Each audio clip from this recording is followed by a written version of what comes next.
Assalamualaikum. Nama saya Wan Amiratul Husna binti Wan Muhammad Kamal dari kelas TP3A, nombor matrik TPH 2019-24548. Dan ini adalah rakan-rakan saya. Wabarakatuh. Nama saya Muhammad Idris dari Depi Muhammad Zaidi. Ini menerangkan MS 1500 2009 iaitu makanan halal di Malaysia. Assalamualaikum. Nama saya Nur Alia binti Muhammad Farai dari kelas TP3A, nombor matrik DPH 2019-24519. Saya memilih tajuk MS 263 2019 iaitu kosmetik. Assalamualaikum warahmatullahi wabarakatuh. Nama saya Nur Najwa binti Abdullah dari kelas DP3A. Nombor matrik DPH 2019-24360.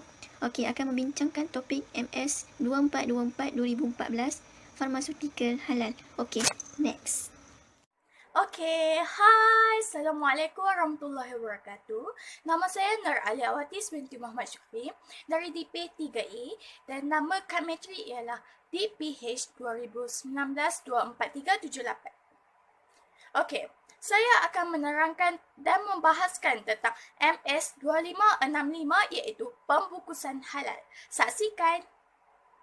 Assalamualaikum warahmatullahi wabarakatuh. Nama saya Fatin Nurul Hidayah binti Isnani Ramzan. Saya dari kelas DP3A, nombor matrik DPH 2019-24522.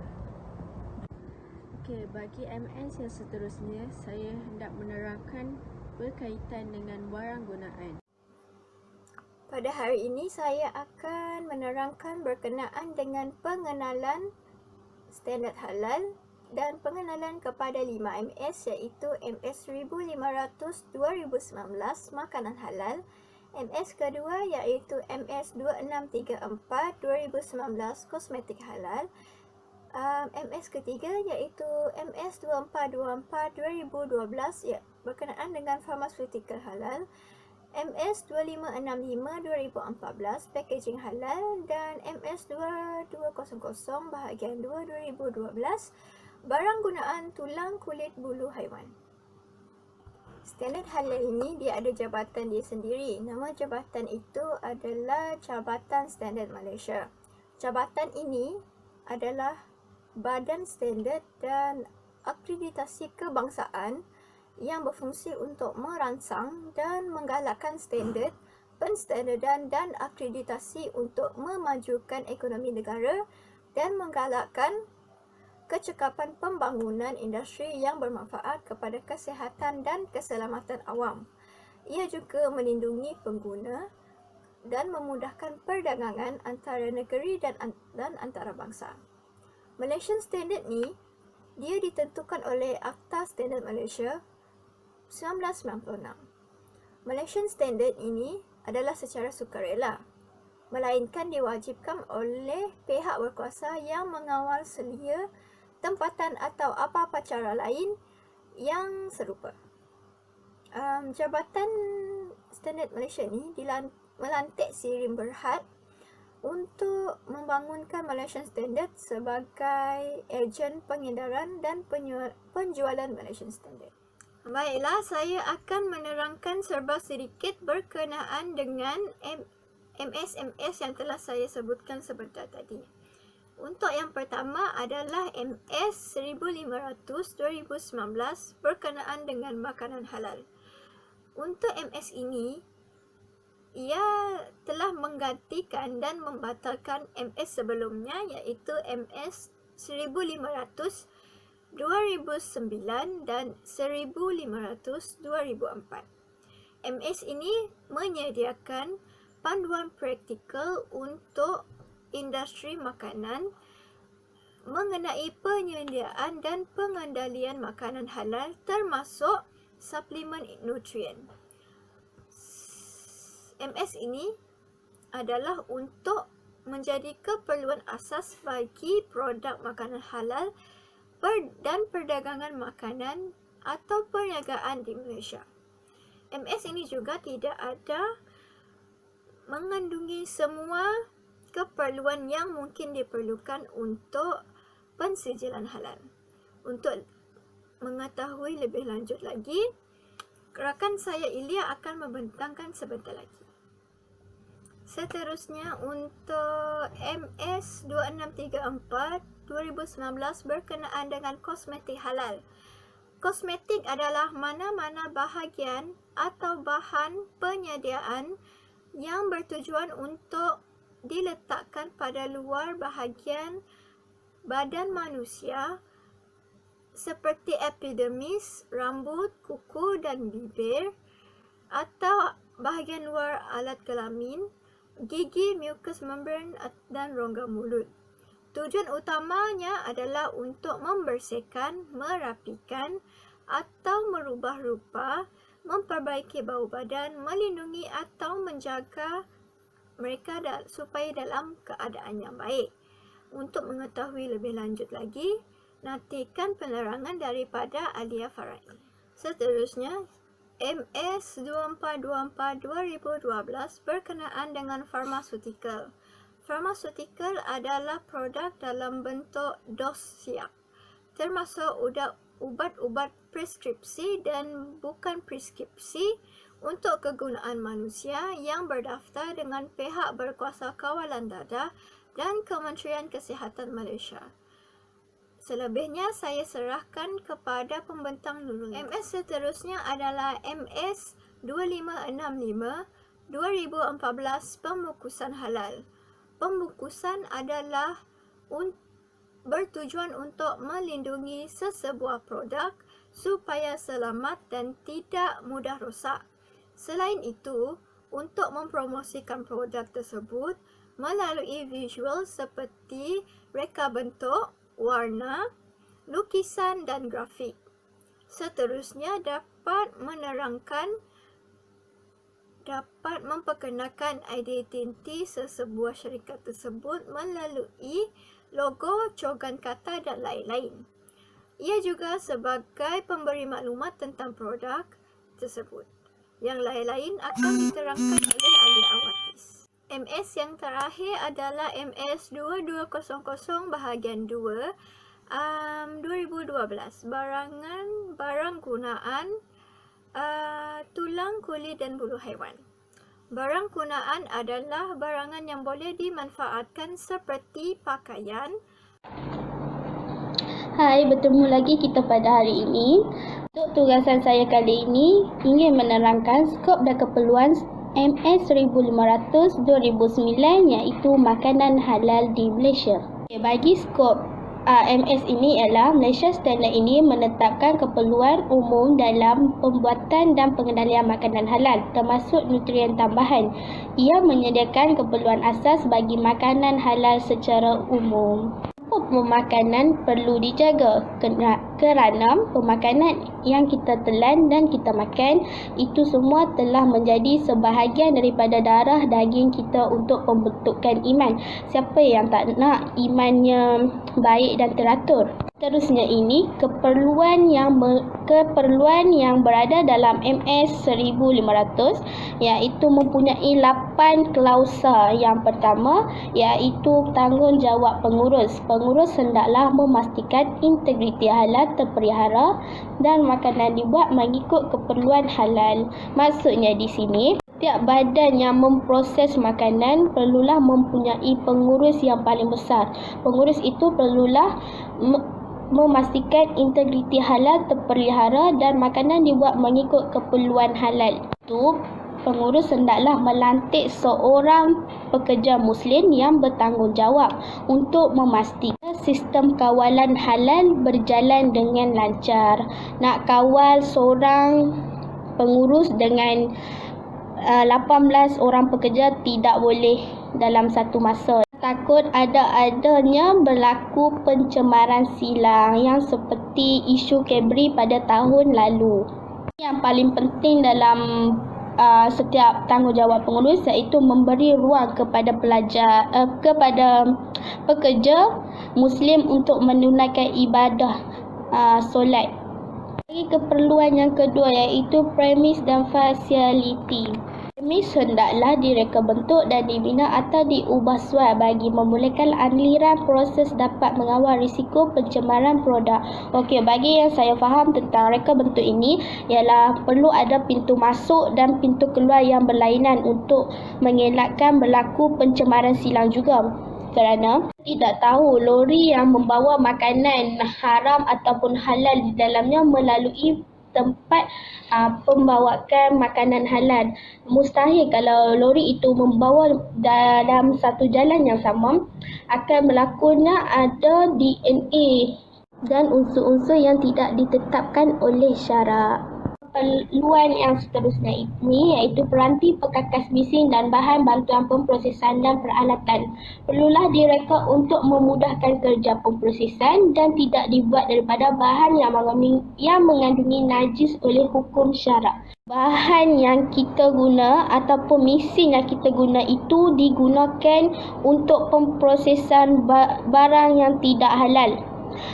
Oleh itu, jika kita hendak guna barang tersebut, kita perlulah sertunya terlebih dahulu dan disahkan oleh jabatan yang berkuasa untuk pengesahan sesuatu barang. Lagi yang seterusnya ini iaitu kebersihan, sanitasi dan keselamatan makanan. Kalau kita nak makan dekat kedai makan, benda pertama yang kita tengok tentulah kebersihan, cara pemakaian, pekakas yang digunakan. Contohnya, selalunya warung jual cucur udang.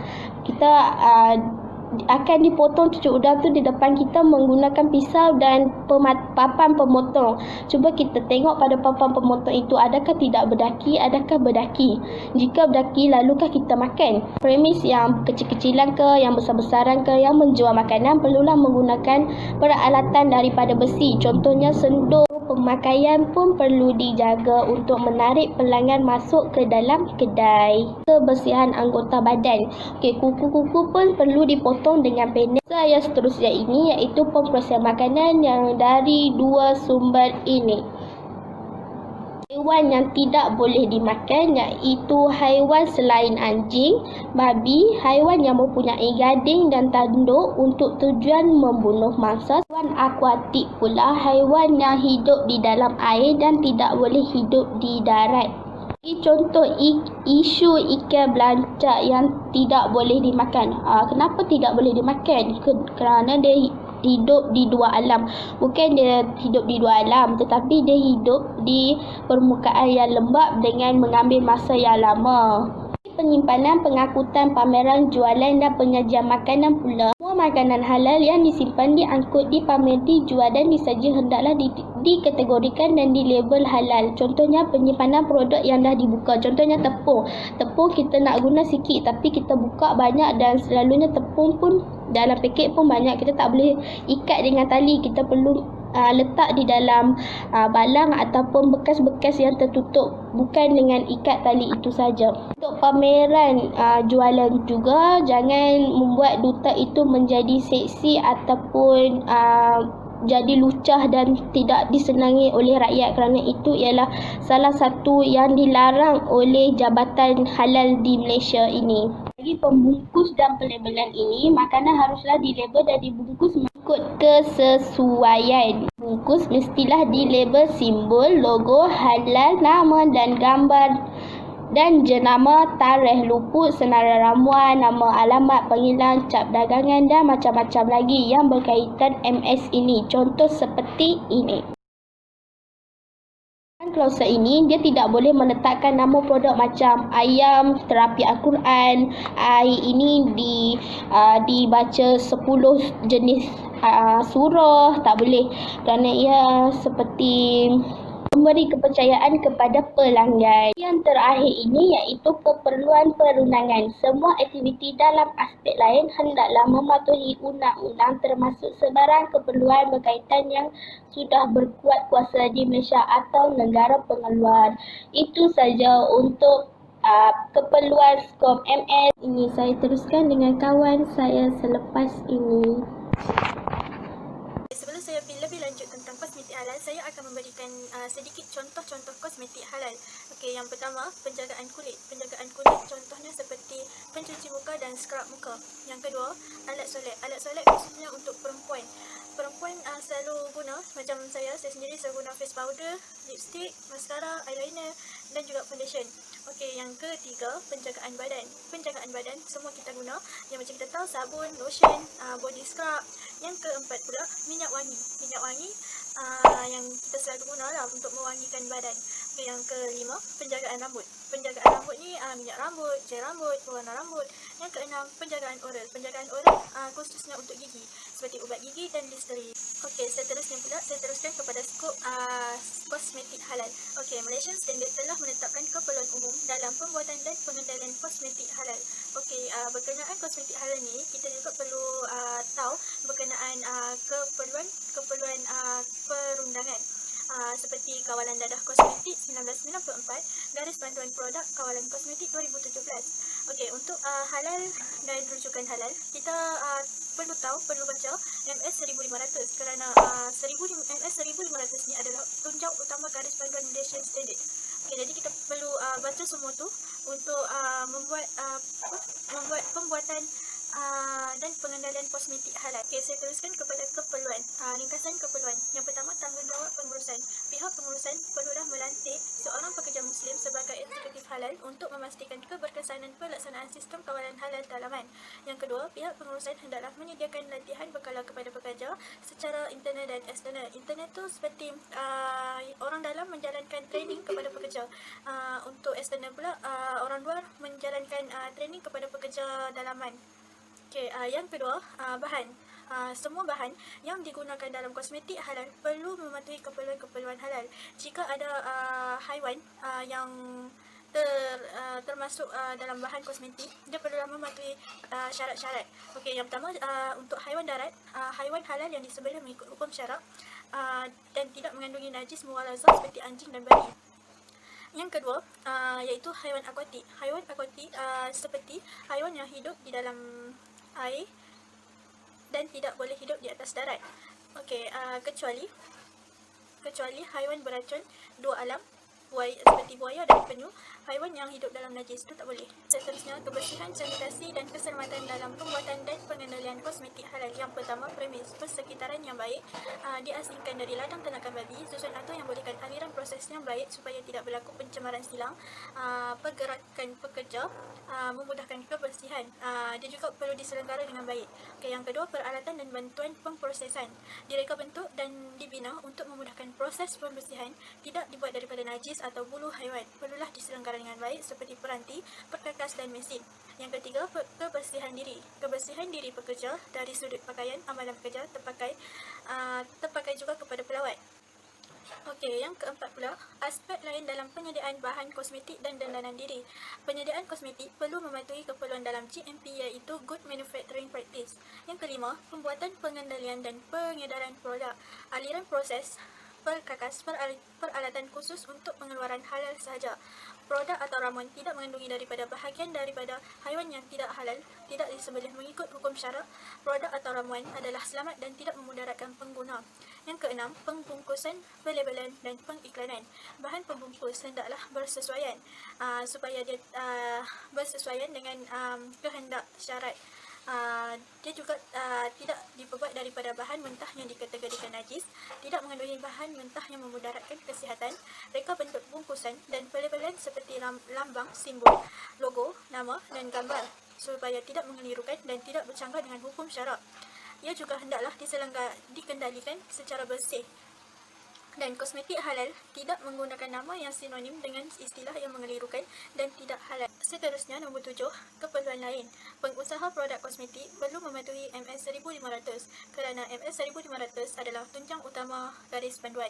Yang ke-8, keperluan perundangan. Pengusaha produk kosmetik hendaklah mematuhi undang-undang termasuk sebarang peraturan berkenaan yang berkuat kuasa di Malaysia. Kosmetik ni adalah di bawah NPRA. Okey, skop bagi MS 2424 farmasutikal halal adalah untuk menerangkan garis-garis panduan umum dalam pengeluaran dan pengendalian farmasutikal halal di Malaysia. Malaysia Standard ini juga perlu dibaca bersama-sama dengan Pharmaceutical Infection Cooperation Scheme iaitu PICS dan perlu mendapat pengesahan daripada National Pharmaceutical Regulatory Agency ataupun dikenali sebagai NPRA. Okey, keperluan bagi MS 2424 farmaseutical halal perlu dibangunkan bersama-sama dengan PIC dan juga GMP. Okey, 4.1 iaitu pengurusan berkualiti, di mana organisasi perlu memastikan farmaseutical halal yang dihasilkan itu ataupun dikeluarkan itu mestilah memenuhi keperluan halal. 4.2 tanggungjawab pengurus, di mana sistem jaminan halal dibangunkan secara konsisten ataupun komprehensif dan digabungkan dengan pelaksanaan halal, GMP dan kawalan mutu yang baik. 4.3 iaitu sistem jaminan halal, di mana memastikan produk farmaseutical yang direka bentuk dan memenuhi keperluan GMP dan operasi pengeluaran serta kawalan operasi mengikut garis panduan dalam GMP. 4.4 iaitu asas bagi farmaseutical halal dalam GMP, di mana titik kawalan utama ialah merupakan sumber halal dan perkakasan yang bersentuhan antara produk. Yang kedua merupakan keperluan amalan penghilangan yang baik, iaitu semua bahan telah ditakrifkan secara jelas dan dibuktikan telah mematuhi ke semua keperluan, syarat serta kemudahan, dan sumber yang perlu dipatuhi adalah halal dan risiko integriti halal ia juga diminimumkan semasa pemprosesan dan pengedaran produk. Okey, 4.5 iaitu kawalan mutu halal, di mana memastikan kesemua bahan ataupun peralatan yang diperlukan untuk melakukan persampulan ataupun ujian perlu untuk diperolehi secara halal ataupun tidak menggunakan dari sumber-sumber yang tidak halal. 4.6 iaitu personal dan tanggungjawab, di mana organisasi perlu memastikan personal berkelayakan ataupun seorang yang berkelayakan yang perlu wujud sistem jaminan halal dan perlu ditubuhkan satu jawatan kuasa yang diketuai oleh seorang yang bertanggungjawab yang beragama Islam yang terlatih. 4.7 iaitu latihan. Latihan yang diberikan mengenai prinsip-prinsip halal. Latihan diperlukan dijalankan secara berterusan yang mempunyai rekod. 4.8 iaitu kebersihan diri, di mana keperluan ini penting bagi prinsip-prinsip halal dan hendak dikendalikan bagi mematuhi PIC ataupun GMP. 4.9 iaitu premis dan peralatan, di mana premis perlu dielakkan daripada berlakunya pencemaran. Premis perlu terletak berjauhan daripada ladang ternakan binatang ataupun binatang khinzir. Seterusnya, peralatan tidak diperbuat daripada bahan yang tidak halal ataupun yang mengandungi najis, ataupun premis perlu dielakkan daripada bahan ataupun benda-benda yang dilarang dalam Islam. 4.10 iaitu kawasan pengeluaran dan penyimpanan, iaitu kemudahan yang khusus atau utama dan lengkap bagi produk farmaseutical halal. Seterusnya 4.11 di mana kawasan kawalan mutu perlu mencegah daripada berlakunya pencemaran daripada aliran pengeluaran yang boleh menyebabkan produk menjadi tidak halal, di mana berlaku cross contamination.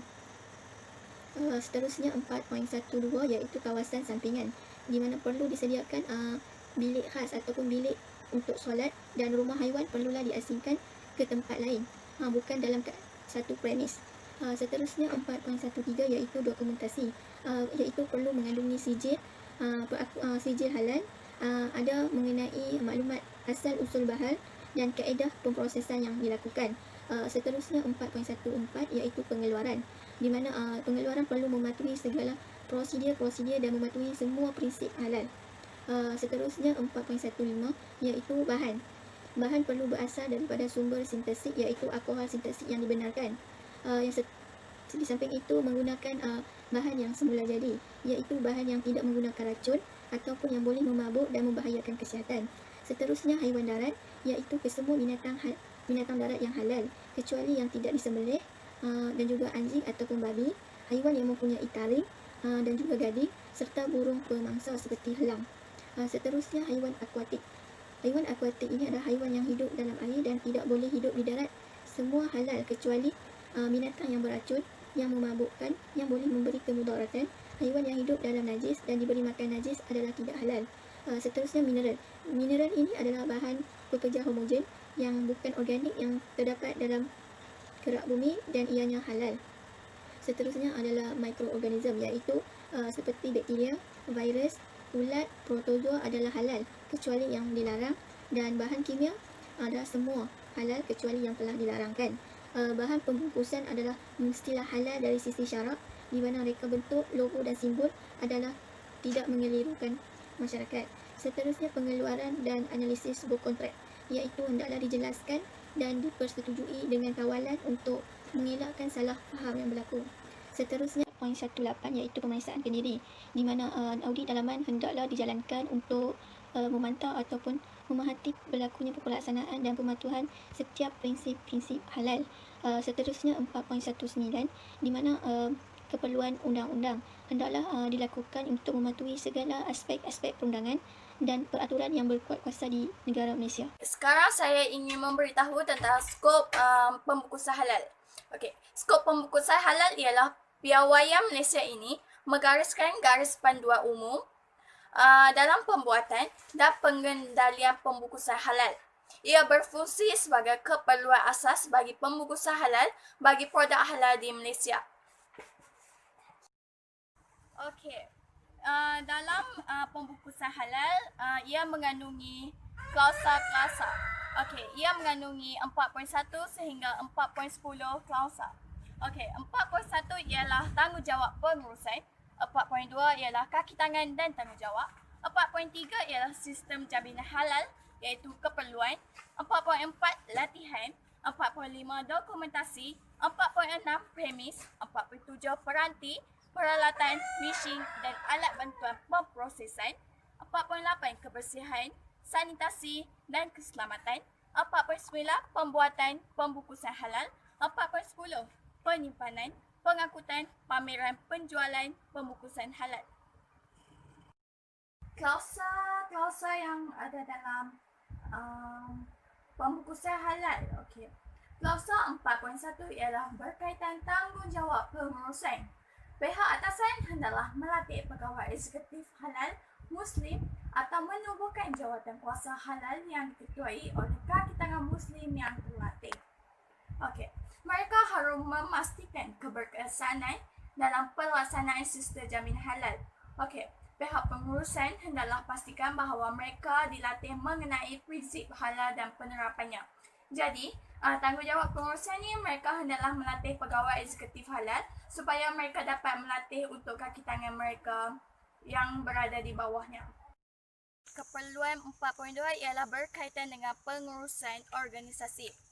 Pengurusan organisasi ataupun dikenali sebagai pegawai harus mengetahui prinsip-prinsip halal dan telah menerima latihan awal dan berterusan yang sesuai dengan keperluan mereka untuk memberi tunjuk ajar kepada pekerja-pekerja bawahan. Keperluan yang seterusnya ialah klausa 4.3, sistem jaminan keperluan.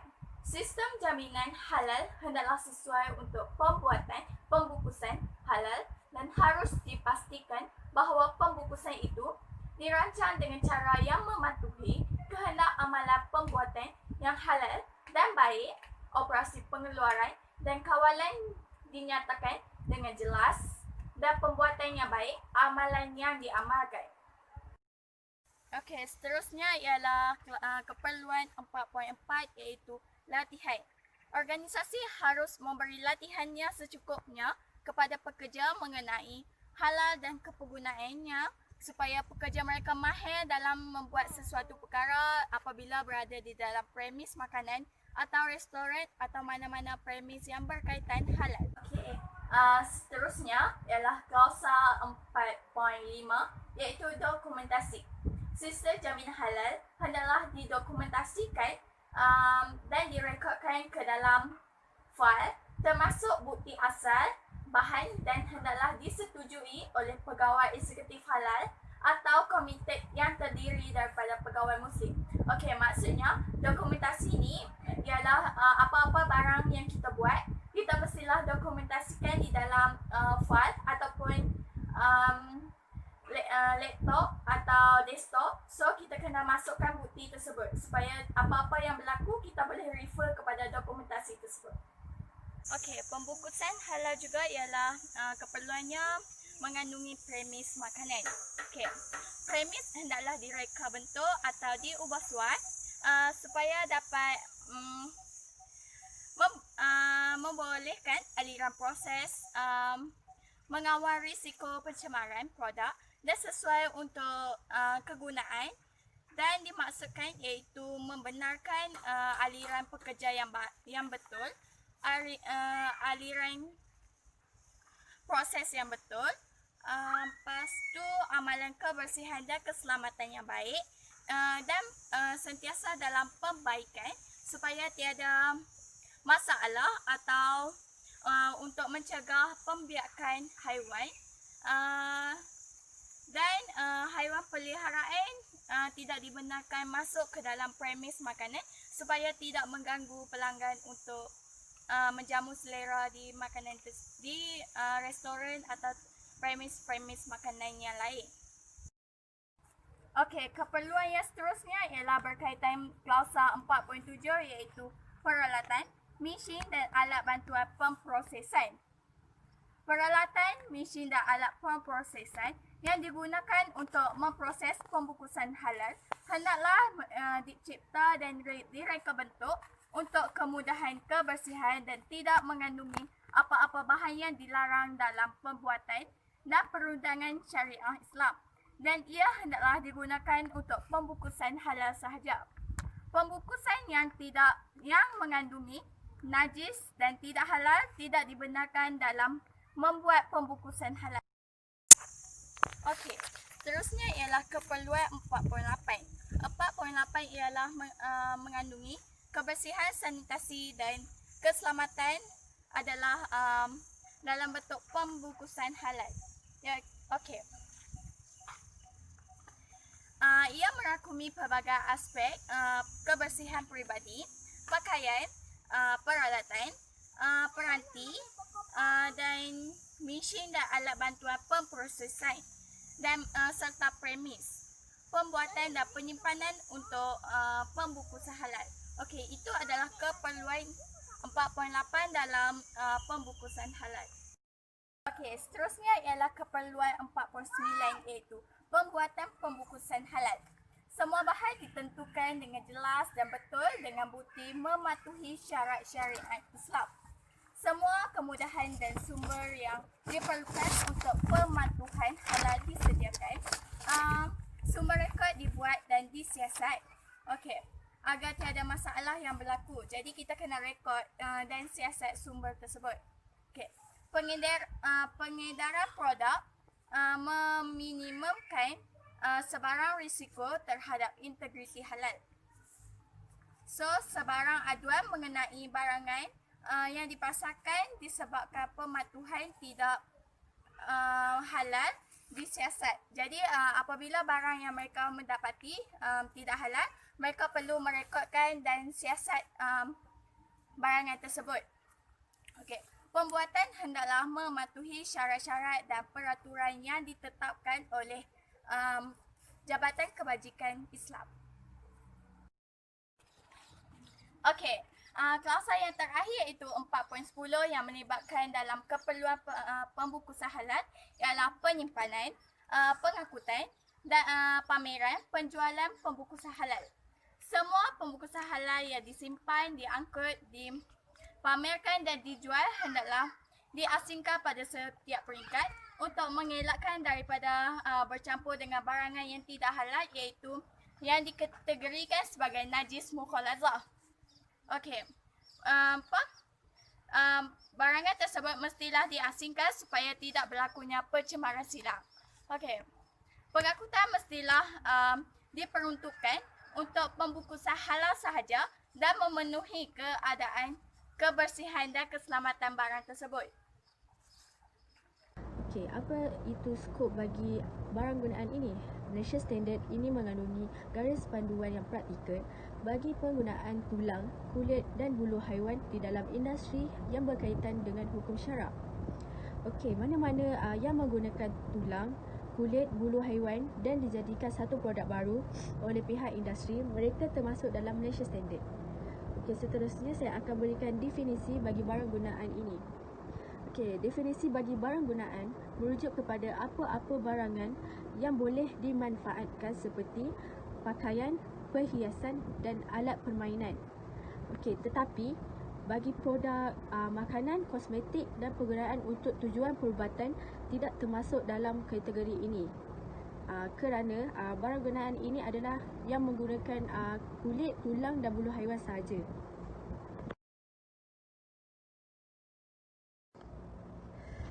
Seterusnya ialah keperluan bagi barang gunaan.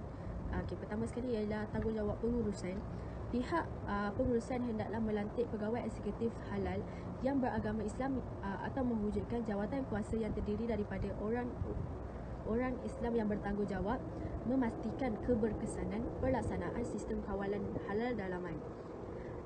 Pihak pengurusan juga hendaklah memastikan mereka diberi latihan mengenai prinsip-prinsip halal dan aplikasinya. Seterusnya, pihak pengurusan hendaklah memastikan sumber-sumber sebagai contoh tenaga kerja manusia, kemudahan, kewangan dan infrastruktur yang mencukupi disediakan bagi melaksanakan sistem kawalan halal. So next is tulang, kulit dan bulu haiwan yang boleh dan tidak boleh digunakan. Yang pertama ialah tulang. Tulang haiwan yang boleh digunakan dalam barang gunaan ialah tulang haiwan halal dimakan yang disembelih mengikut hukum syarak. Yang kedua ialah tulang haiwan akuatik yang halal dimakan. Tulang ni dia bukan je merujuk kepada rangka dia je, tapi dia punya tanduk pun daripada tulang juga.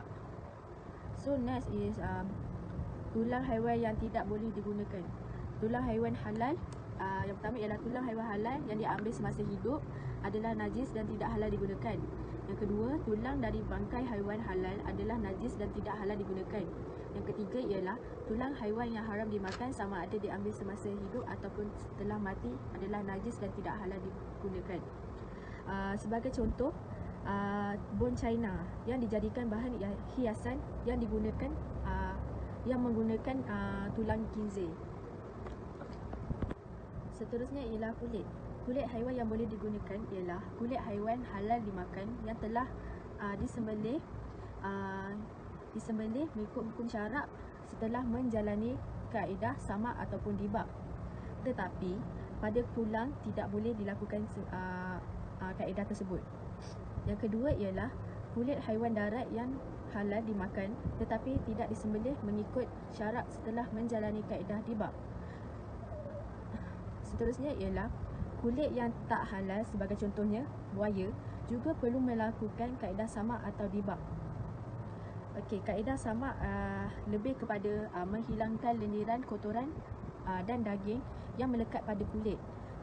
Sebagai contoh bahan-bahan yang digunakan untuk menghilangkan lendir dan daging tersebut yang terlekat pada kulit ialah seperti daun akasia, manjakani, kulit delima ataupun tawas untuk membersihkan termasuklah bulu yang terlekat pada kulit tersebut.